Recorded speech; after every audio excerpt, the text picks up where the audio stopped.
Hey guys, it's Spazman13579 here with a layout update, and this time there are some very big changes. Right now you cannot see really anything different though. But before we get to the big changes, let's start off with some smaller things, mainly just some projects I've been working on. I picked up 2 cars recently. Here is a Illinois Central Berwick style boxcar. It's one of these really awesome Blueprint series kits, and for $10 you can't really beat those. But I'm going to be weathering this to the picture that you see right now. And as you can see, the graffiti is already sort of kind of in place. I know it doesn't want to focus there right now. There it goes. It looks really bad right now, but it's going to be looking a lot better later. And also, another thing, I got one of these, I forget the name, like LTM or something, but it's a CHTT high cube 50-foot boxcar with the UP sublettering, and I'm going to be patching this into what you see right now. I know it's not the same type of car, but I really don't care. That car looks really cool, so I'm going to try to recreate it on this CHTT car. I don't know what that stands for, but it's some Chicago terminal thing, I'm pretty sure. Yeah, so that's another project. Another thing, you guys all seen the Seaboard U-boat, U-25B I think it is. But now it's going to be painted into SP colors. It's going to be what you see right now. I actually forget the number of it since I have no decals on it or anything yet. It does have nose lights on it already. These Atlas these Atlas locomotives are really good. And there's that part. The decoder or the board is not in it because I'm going to be doing a video later on how to install a drop-in DCC decoder. So this is going to be a test subject. And another thing I'm working on is a transfer caboose. My friend Paul Springowski, otherwise known as GTW4918, or now known as Norfolk Southern Model, has a Conrail transfer caboose, and I liked his so much I had to make my own. Mine's not going to be Conrail, it's going to be some random mainline or something, but here it is so far. This is the top to a flat car, and I shaved off the sides of the flat car here, so it's just a solid one piece of this wood deck kind of stuff. That's what I was trying to get, was that wooden deck. And then the ends are chopped off of this southern caboose right here. They're chopped off of that, or the frame of it, chopped off the frame, and then the frame of the caboose itself is actually just glued to the thing there, glued to that piece of board, whatever you want to call it, stuff. So far I have the roof of it. This is off of a 40-foot boxcar, surprisingly enough. I cut it right down the center, as you can see there. There's 2 pieces of styrene attaching it. Cut right down the center. You can barely tell though. Actually, you can't really tell at all that it's cut. And I did the same thing for the stairs right there. You can't really tell that's cut either, even though it's cut right in the center. So yeah, I also have the side, well, one of the sides done.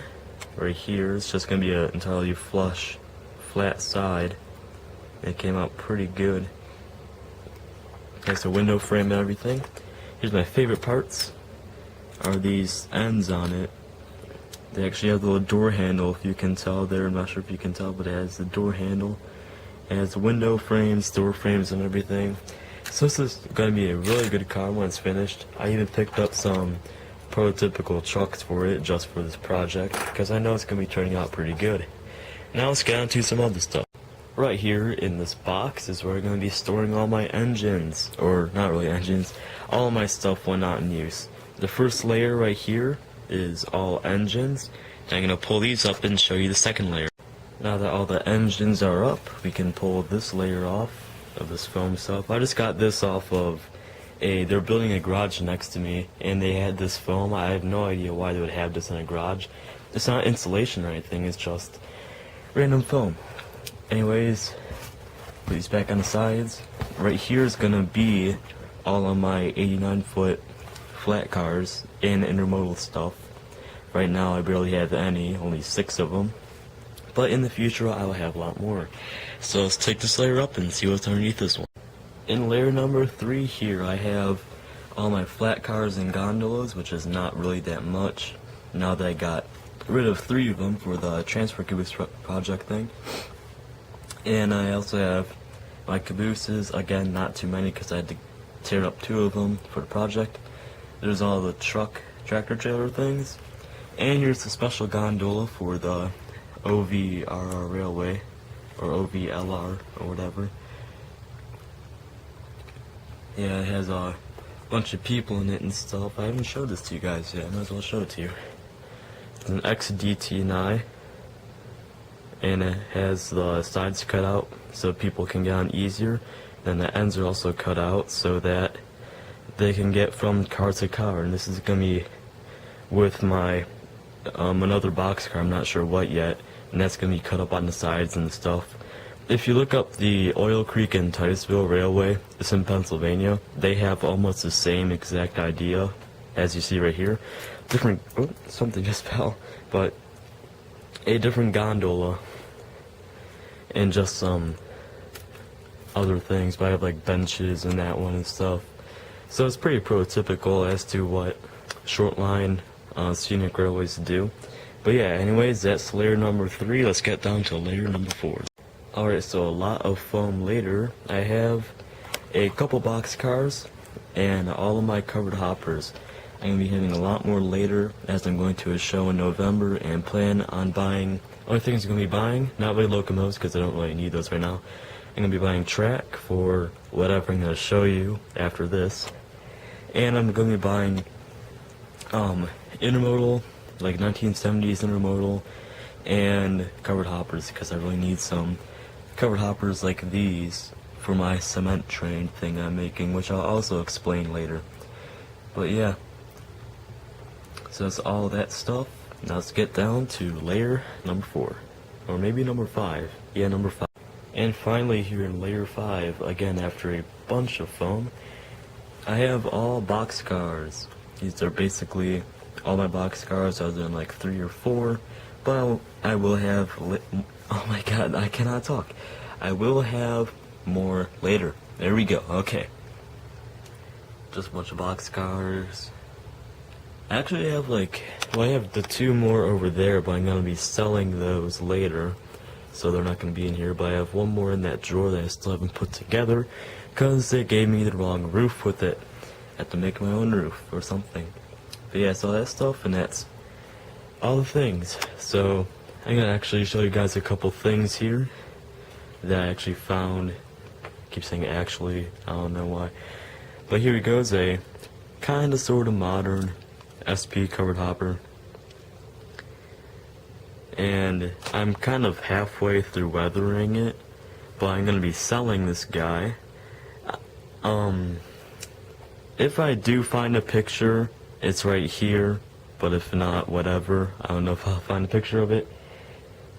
But yeah, it came out pretty good so far. Some of my best rolling cars. It's a McKee or like McKay or something models. McKean models, I'm pretty sure, like MCKEEN or something like that. No, MCKEAN, that's the name of the company. Yeah, I remember now. It's a pretty good thing. Like the stirrup steps are kind of big, as you can see on there. But say something like a blue box kit here, it's the same deal. So almost the same as a blue box kit, maybe a little more, a little less detail. On top here, it came with these standard, but on the real model, it has, or the, not the real model, the real prototype thing has a different hatch here, so I put a different hatch on. And it's this really, really strange weathering on it, like that, almost like a tiger stripe kind of weathering. And I recreated that. It's almost finished, just a couple little patches on the side. Roof is all done, and I'll be selling that. Another thing is, I probably showed you guys this a long time ago. It's like a year old now since I finished it. But it's SP number 1010, a yard slug thing. and it turned out super good. This is entirely scratch built, and the fuel tank, I don't know why I'm showing the fuel tank, it's just a fuel tank.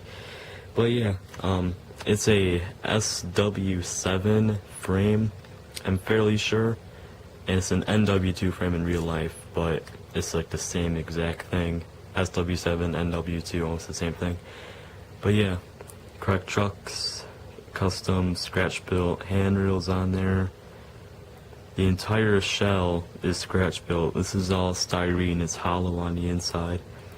Since it's just a slug, it can't move by itself. It's a dummy, because that's what slugs are. They just deliver power. But yeah, it has non-moving. I don't know why I did this. I was really stupid. The couplers don't move. They couple, but they don't move.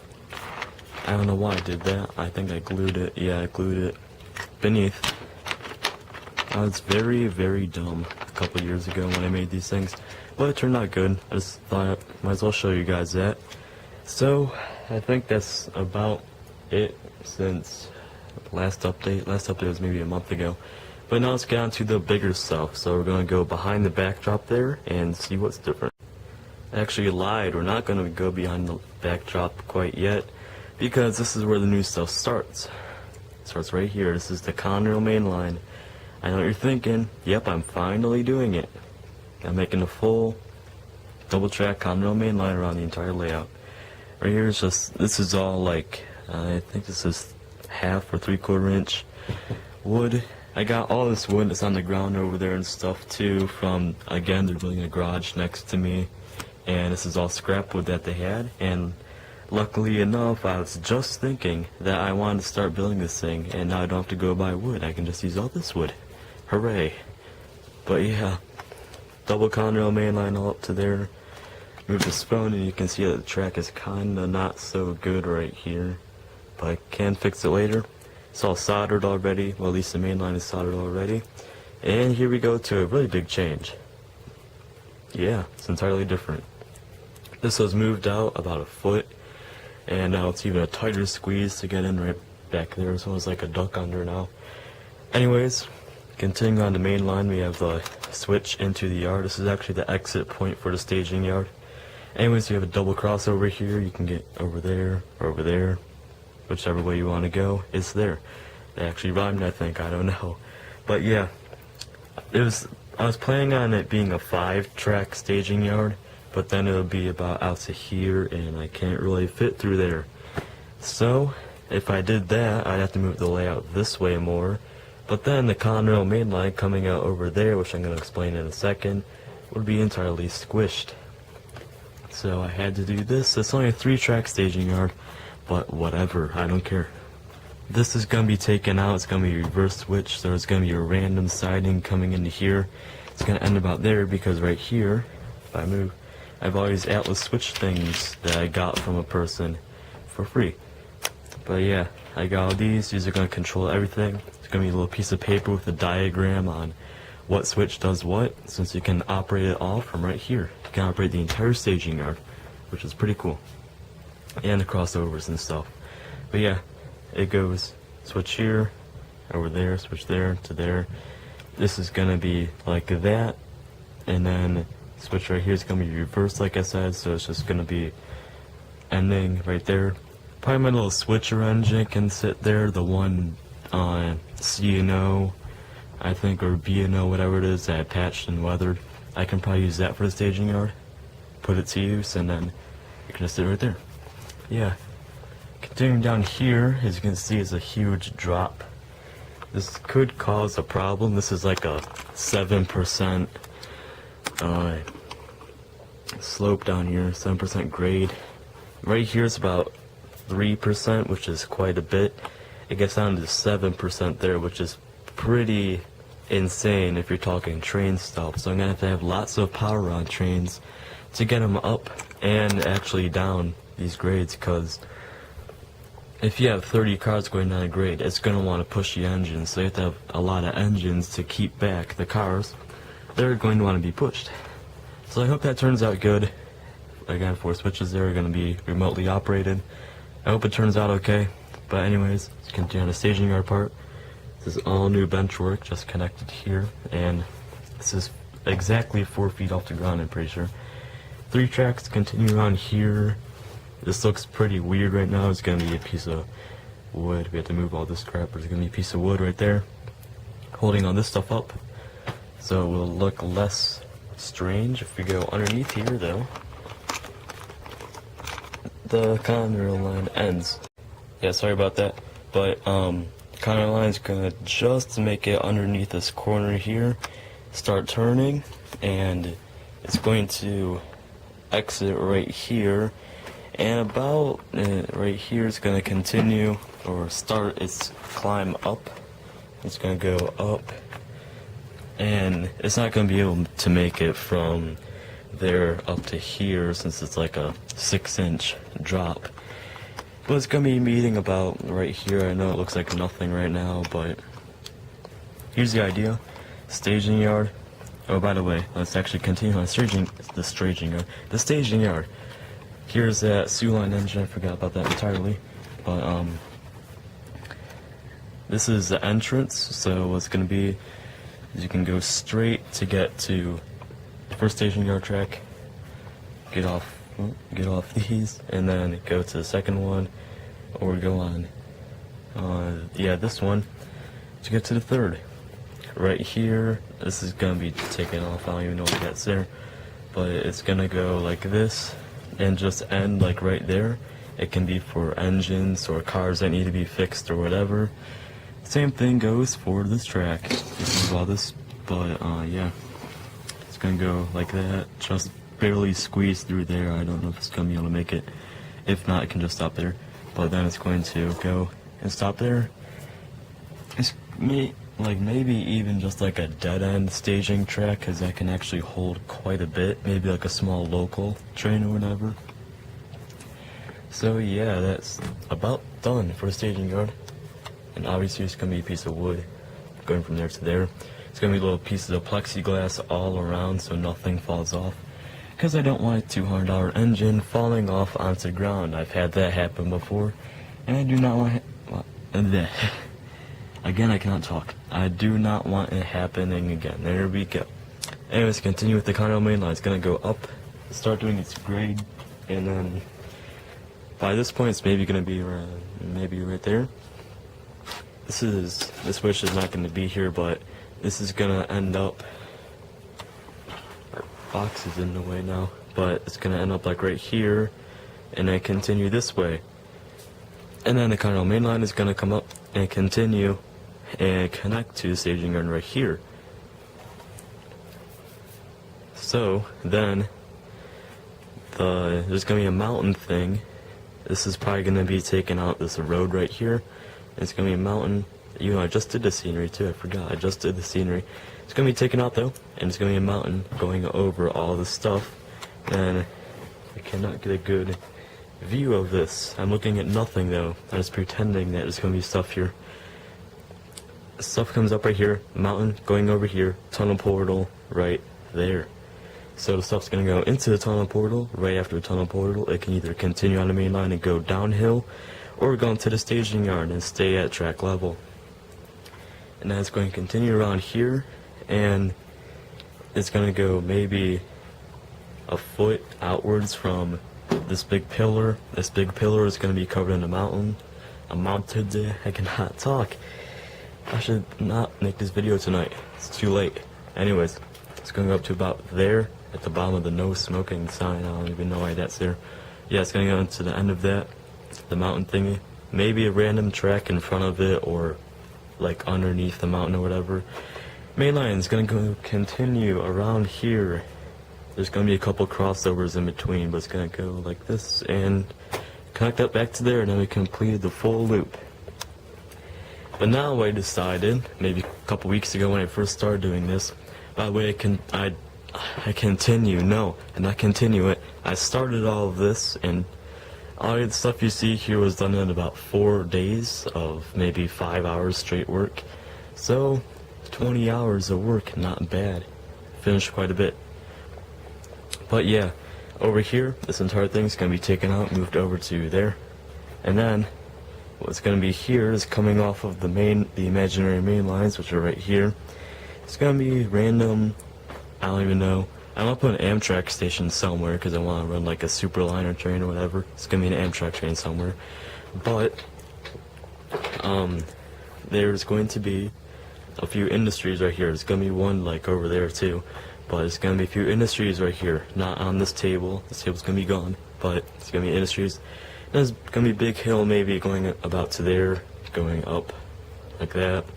So all this will be taken down. Maybe like that much will be kept. But all this going to be taken down. And yeah. So it's going to be a few industries. The Conrail line is going to be mostly mountainous stuff. I don't even know if that's the word, mountainous. But, and then this is all flat, so it's kind of a huge change from all flat stuff to huge mountains and things. So, I think that wraps up the layout update. Next time, hopefully all my switches will be actually operating. All the wiring will be done on the staging yard.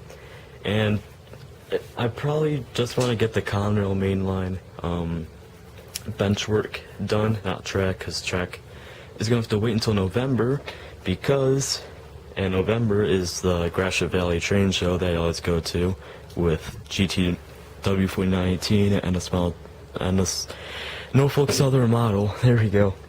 But yeah, I go with them, or with him, it's not two different people, with him, to that show, and they always have super cheap flex track, because now flex track is $6 a piece, and I don't want to waste $6 a piece on track they're not even going to be able to see, because it's going to be mountains. By the way, what I did not mention is, I keep forgetting things, but it's going to be tunnel ported right here, and then it's going to be a random mountainside along here that you won't be able to see. That road's going to go into a tunnel. I know I can't zoom in because it's so slow. It's going to take a long time to zoom in here. This is a very long layout update. And then it will take a long time to focus. That road thingy right there is going to go into a mountainside. But yeah. So that basically wraps up everything. So yeah, I think that's it. Thanks for watching, and I hope you enjoyed it. This is for Seaboard 1321. This is a Sioux line that he's getting. It's taken him 6 months to get the money for this thing. I don't even know why it's taking that long. Just a couple of shots of different things. Still not finished, has to get the handrails on it.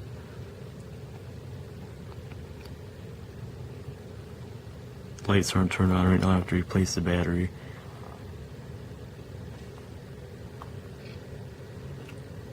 And the number boards and windows and crap have to go in. Yep, that's it.